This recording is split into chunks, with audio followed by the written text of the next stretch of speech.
ഇപ്പോൾ ഡിവൈഎഫ്ഐ പ്രതിനിധീകരിച്ച് Shri K M Francis കൂടെ ചേരുകയാണ്. ശ്രീ കെ എം ഫ്രാൻസിസ്, കഴിഞ്ഞ ദിവസം മുണ്ടക്കൈ കേന്ദ്രീകരിച്ചുകൊണ്ടൊരു ഭിക്ഷാടന സമരമൊക്കെ നടത്തിയിരുന്നു ഡിവൈഎഫ്ഐ. അത് യൂത്ത് കോൺഗ്രസിന് പണം പിരിച്ചു നൽകാനാണ്, അവരുടെ സന്നദ്ധ പ്രവർത്തനങ്ങൾക്കായി എന്നൊക്കെ പറഞ്ഞുകൊണ്ടാണ്. പക്ഷേ യൂത്ത് കോൺഗ്രസ് അവിടെ കാര്യമായി ചെയ്തിട്ടില്ല എന്നുള്ള ആരോപണങ്ങൾ ഉന്നയിക്കുന്നു. അവരുടെ സ്ഥലം എവിടെയെന്ന ചോദ്യങ്ങളൊക്കെ ഉന്നയിക്കുമ്പോഴും ജനങ്ങൾ അവരുടെ പണം വിശ്വസിച്ചു കൊടുത്തത് സംസ്ഥാന സർക്കാരിനാണ്. സംസ്ഥാന സർക്കാർ മുന്നിട്ട് നിന്ന് മാതൃക കാണിച്ചു കൊടുക്കേണ്ടിടത്ത് സംസ്ഥാന സർക്കാരിന്റെ പ്രവർത്തനങ്ങൾ കൂടി വൈകുന്ന ഒരു സാഹചര്യത്തിൽ യൂത്ത് കോൺഗ്രസിന് പണം പിരിച്ച് അവരെ കളിയാക്കുന്നതിന് പകരം കൂടുതൽ സർക്കാരിൽ സമ്മർദ്ദം ചെലുത്തിക്കൊണ്ട് ഞങ്ങളിതാ ഇത്രയും ചെയ്തെന്ന് കാണിക്കാനുള്ള ഒരു ശ്രമം അല്ലെങ്കിൽ അത്തരമൊരു സമ്മർദ്ദമല്ലേ സർക്കാരിൽ ഡിവൈഎഫ്ഐയുടെ ഭാഗത്ത് ഉണ്ടാകേണ്ടത്?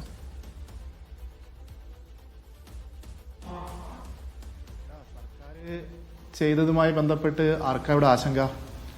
നമ്മളിപ്പം കൽപ്പറ്റ ഇതിൻ്റെ ദുരിതാശ്വാസം പ്രവർത്തനവുമായി ബന്ധപ്പെട്ട് ദുരന്തബാധിതരെ പുനരധിവസിപ്പിക്കുന്നതിന് വേണ്ടി സർക്കാർ എടുത്ത ടൗൺഷിപ്പിന്റെ അവിടെ പോയി നോക്കിക്കഴിഞ്ഞാൽ സർക്കാർ നടത്തുന്ന പ്രവർത്തനം നമുക്ക് കാണാൻ വേണ്ടി കഴിയും. അതിന്റെ ടൗൺഷിപ്പ് നിർമ്മാണവുമായി ബന്ധപ്പെട്ട് അപ്പം അതിനകത്ത് ആശങ്കപ്പെടണ്ട. ഇപ്പോൾ ലീഗ് സ്ഥലമെടുത്ത സ്ഥലത്ത് നിങ്ങളൊന്ന് പോയി നോക്കണം. കോൺഗ്രസ് സ്ഥലം എടുത്തു എന്ന് പറയുന്നുണ്ട്. ഈ മാസം തറക്കല്ലിടുന്ന് പറയുന്നത് ഇനി ആകെ 2 ദിവസം മാത്രമേ ബാക്കിയുള്ളൂ. എവിടെയാ തറക്കല്ലിടുന്നത് അവിടെ ചോദിക്കണം. പക്ഷേ സർക്കാർ എടുത്ത സ്ഥലത്തിനകത്ത് ഇപ്പോൾ ഒരു മാതൃകാ വീട് പൂർത്തിയായി. അതുപോലെ തന്നെ ബാക്കിയുള്ള വീട് നിർമ്മാണവുമായി ബന്ധപ്പെട്ട പ്രവർത്തനങ്ങൾ മുന്നോട്ട് പോവുകയാണ്. 100-ലധികം വീടുകളുടെ പ്ലോട്ട് ക്ലിയർ ചെയ്ത് അതിന്റെ നിർമ്മാണത്തിലേക്ക് പോവുകയാണ്. അതിന്റെ ഫൂട്ടിംഗ് ഉൾപ്പെടെയുള്ള പ്രവർത്തനങ്ങൾ നടന്നുകൊണ്ടിരിക്കുകയാണ്. അപ്പം പുനരധിവാസവുമായി ബന്ധപ്പെട്ട് സർക്കാർ എന്ന നിലയ്ക്ക് യാതൊരു തരത്തിലുള്ള വീഴ്ചയും ഇല്ലാതെ മുന്നോട്ട് പോയി എന്ന് തന്നെയാണ് ഇവിടെ വന്ന് നോക്കിയാൽ നമുക്ക് മനസ്സിലാകുക. നമ്മളിപ്പോൾ കണ്ണടച്ചിരുട്ടാക്കിയിട്ട് കാര്യമില്ലല്ലോ. യഥാർത്ഥത്തിൽ ഒരു കാലതാമസം ഉണ്ടായി എന്നുള്ളൊരു വസ്തുതയാണ്. ആ വസ്തുത എന്ന് പറയുന്നത് ഭൂമി ഏറ്റെടുക്കുന്നതുമായി ബന്ധപ്പെട്ട ഏക പ്രതിസന്ധി മാത്രമാണ്. അത് നമുക്ക് മനസ്സിലാക്കേണ്ടത് നമ്മുടെ ഭൂപരിഷ്കരണ നിയമവുമായി ബന്ധപ്പെട്ട് വയനാട് ജില്ലയ്ക്കകത്ത് ഇപ്പൊ കേരളത്തിനകത്ത് ഇത്ര വലിയ അളവിൽ ഭൂമി ഏറ്റെടുക്കുന്നതുമായി ബന്ധപ്പെട്ടൊരു പ്രതിസന്ധിയുണ്ട്. നമ്മളിപ്പോ കേരളത്തിൽ സമാന്തരമായി ഇത്തരം പദ്ധതികൾക്ക് വേണ്ടി ഭൂമി ഏറ്റെടുത്തതുമായി ബന്ധപ്പെട്ട നടപടിക്രമങ്ങളുടെ ഒരു ചരിത്രമെടുത്ത് പരിശോധിച്ചു. ആ ചരിത്രമെടുത്ത് പരിശോധിച്ചു കഴിഞ്ഞാൽ ഏറ്റവും വേഗത്തിൽ ഈ ഭൂമി ഏറ്റെടുക്കുന്ന നടപടിക്രമങ്ങൾ പൂർത്തിയാക്കിയത് നമ്മുടെ ഈ മുണ്ടക്കൈ ചൂരൽമല ദുരന്തവുമായി ബന്ധപ്പെട്ട് മാത്രമാണ്. അപ്പം അതിനകത്ത് ഒരു തരത്തിലുള്ള ആമാദവും സർക്കാരിന്റെ ഭാഗത്തുനിന്ന് ഉണ്ടായിട്ടില്ല.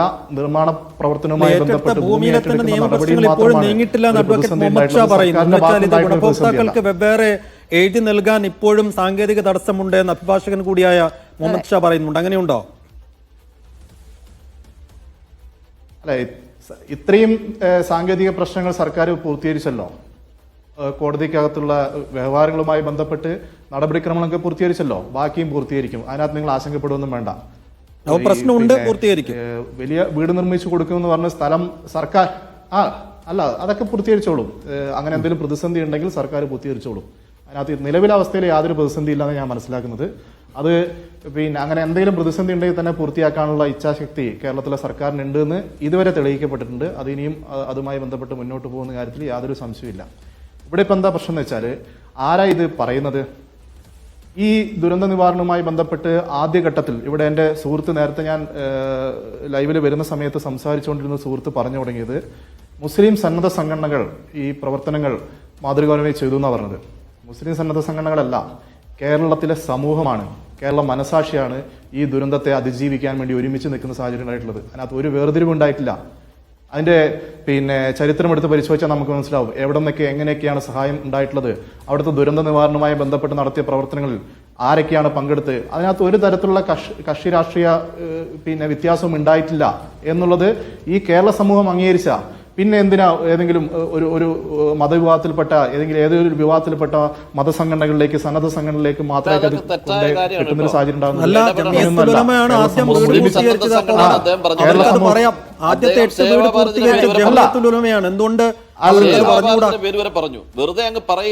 അങ്ങനല്ല, നിങ്ങള് വീട് നിർമ്മാണത്തിന്റെ കാര്യമില്ല ഞാൻ പറഞ്ഞത്. തുടക്കത്തിൽ അവിടുത്തെ സഹായങ്ങളുമായി ബന്ധപ്പെട്ട് വസ്ത്രങ്ങൾ, ഭക്ഷണങ്ങൾ, മറ്റടിസ്ഥാന സൗകര്യങ്ങളുമായി ബന്ധപ്പെട്ട് 1-2 സന്നദ്ധ സംഘടനകളുടെ പേര് മാത്രം പറഞ്ഞ് ഇവിടെ അവസാനിപ്പിക്കുന്ന സാഹചര്യം അതല്ലാന്നാണ് ഞാൻ പറഞ്ഞത്. ഇപ്പൊ ഡിവൈഎഫ്ഐയുടെ യൂത്ത് ബ്രിഗേഡ് ഉണ്ടായിരുന്നില്ലേ?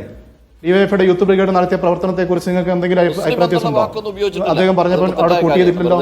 അപ്പൊ അതിന്റെ താല്പര്യം വേറെ തന്നെ. അത് അവിടെ നിൽക്കട്ടെ. അപ്പൊ അത് താല്പര്യം നമുക്ക് എന്താണെന്ന് കൃത്യമായിട്ട് മനസ്സിലാവും. അപ്പൊ ഞാൻ പറഞ്ഞു വന്ന ഇതാണ്. ഇപ്പോ ലീഗ് വീട് നിർമ്മിച്ച് നൽകുമെന്ന് പറഞ്ഞല്ലോ. എന്താ ലീഗിന്റെ വീട് നിർമ്മാണത്തിന്റെ സ്റ്റാറ്റസ്? സർക്കാരിന്റെ വീട് നിർമ്മാണവുമായി ബന്ധപ്പെട്ട് ഒരു വീട് 30-ാം തീയതി ആകുമ്പോഴത്തേക്കും മുഴുവൻ പ്രവർത്തനവും പൂർത്തിയാക്കും. ബാക്കി വീടിന്റെ നിർമ്മാണം അവിടെ നടന്നുകൊണ്ടിരിക്കുകയാണ്. ലീഗ് തറക്കല്ലിട്ടിട്ട് അവിടെ പിന്നീട് ആ ഭാഗത്തേക്ക് പോയിട്ടില്ല. അടുത്ത കാട് വെട്ടാനുള്ള സമയമായിട്ടുണ്ട്. ഒരു വീടിന് പോലും അതിന്റെ തറയ്ക്കുള്ള മണ്ണെടുത്ത് മാറ്റിയിട്ടില്ല ലീഗ്. എന്താ മാറ്റാത്തെ? നിങ്ങൾക്ക് എന്താ അതിന് പ്രവർത്തനം നടത്താൻ വേണ്ടി എന്താ പ്രതിസന്ധി? ആദ്യഘട്ടത്തിൽ സർക്കാരിനൊപ്പം വീട് നിർമ്മാണത്തിനൊപ്പം നിൽക്കുമെന്ന് പറഞ്ഞ കോൺഗ്രസ് ഇപ്പൊ പറയുന്നത് ഞങ്ങൾ സ്വന്തം സ്ഥലമെടുത്ത് 100 വീട് പൂർത്തിയാക്കുമെന്ന് പറഞ്ഞത്. ആ 100 വീട് പൂർത്തിയാക്കുമെന്ന് പറഞ്ഞ് അതിന്റെ നിർമ്മാണവുമായി ബന്ധപ്പെട്ട തറക്കല്ല് ഈ മാസം ഇടുമെന്ന് ജയ്ഹിന്ദിന്റെ ചാനലിന്റെ അവരുടെ കട്ടിങ്സ് എൻ്റെ അടുത്തുണ്ട്. അതിനകത്ത് വന്ന വാർത്ത. ഇനി 2 ദിവസം മാത്രമേ ഉള്ളൂ. 2 ദിവസം ഉള്ളതുകൊണ്ട് പറഞ്ഞേക്കാം ഞങ്ങൾ 2 ദിവസം കൊണ്ട് ഇടുമെന്ന് പറയാം. എവിടെയാണ് നിങ്ങൾ ഇടാൻ വേണ്ടി പോകുന്നത്? അത് നിങ്ങൾ പറയണ്ടേ UDF-കാര്? അതുപോലെ തന്നെ ഇതിനകത്ത് BJP